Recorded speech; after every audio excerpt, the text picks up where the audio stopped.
how to view running services and RAM usage status on the Samsung Galaxy S25, S25 Plus, or the S25 Ultra.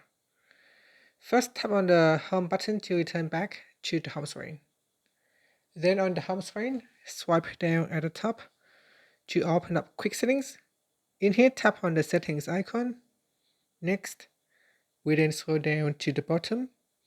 From here, tap on developer options.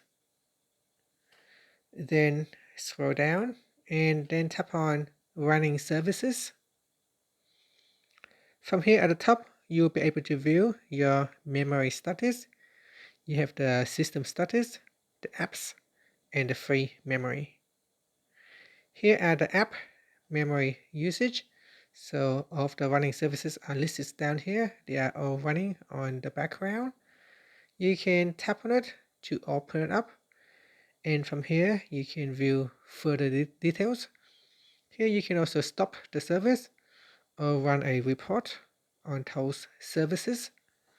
And after, tap on the back key or tap on the home button to return back to the home screen. And that's it. Thank you for watching this video. If you find it helpful, please like and subscribe to my channel for more videos.